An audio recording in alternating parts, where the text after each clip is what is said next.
Hi, my name is Kaylin Cairo, and today I'm going to be doing my oral interpretation on the Sneetches by Dr. Seuss. Now the star-belly Sneetches had bellies with stars, and the plain-belly Sneetches had none upon theirs. Those stars weren't so big, they were really quite small. You might think such a thing didn't matter at all. But because they had stars, all the star-belly Sneetches would brag, "We're the best kind of Sneetch on the beaches. With their snoots in the air, they'd sniff and they'd snort, and will have nothing to do with the plain belly sort." Whenever they met some, when they were out walking, they'd hike right on past them without even talking.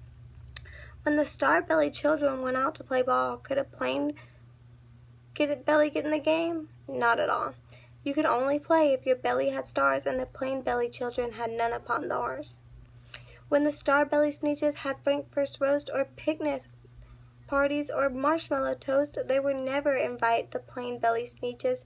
They left them out cold in the dark of the beaches. And they kept them away, never let them come near, and that's how they treated them year after year.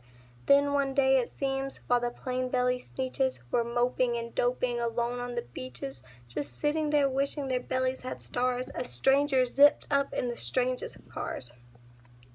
"My friends," he announced in a voice clear and clean, "my name is Sylvester McMonkey McBean. And I've heard of your troubles, and I've heard you're unhappy, but I can fix that. I'm the fix-it-up chappie. I've come here to help you. I have what you need, and my prices are low, and I work at great speed, and my work is 100% guaranteed." Then quickly Sylvester McMonkey McBean put together a very particular machine, and he said, "You want stars like the star-belly Sneetches? My friends, you can have them for this $3 eaches. Just pay me your money and hop right aboard." So they clambered inside, and the big machine roared, and it clonked, and it bonked, and it jerked, and it burked, and it bopped them about, but the thing really worked. When the plain-belly Sneetches popped out, they had stars. They actually did. They had stars upon theirs. Then they yelled at the ones who had stars at the start, "We're exactly like you. You can't tell us apart. We're all just the same now, you snooty old smarties, and now we can go to your Frankfurt parties." "Good grief," groaned the ones who had the stars at the first. "We're still the best Sneetches, and they are the worst. But now how in the world will we know?" They all frowned. "And which kind is what, or the other way around?" Then came up McBean with a very sly wink, and said, "Things are not quite as bad as you think.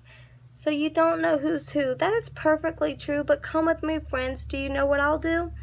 I'll make you again the best Sneetches on the beaches, and all it will cost you is just $10 eachest." "Belly stars are no longer in style," said McBean. "What you need is a trip through my star-off machine. This wondrous contraption will take off your stars so you won't look like Sneetches who have them on theirs." And that handy machine worked very precisely, moved all of the stars from their tummies quite nicely. Then with their snoots in the air they paraded out, and they opened their beaks, and they let out a shout, "We know who is who, now there isn't a doubt. The best kind of Sneetches is the Sneetches without." Then of course those with stars got frightfully mad. To be wearing a star now was frightfully bad. Then of course out came Sylvester McMonkey McBean, invited them into his star-off machine. Then of course from then on, you probably guessed, things got really into a horrible mess. All the rest of the day on those wild screaming beaches, the fix-it-up chappie kept fixing up Sneetches, off again, on again, in again, out again. Through the machines they raced round and about again, changing their stars every minute or two. They kept paying their money, they kept running through, until neither the plain nor the star-bellies knew whether this one was the one, or the one was this one, or which one was what one, of what one was who.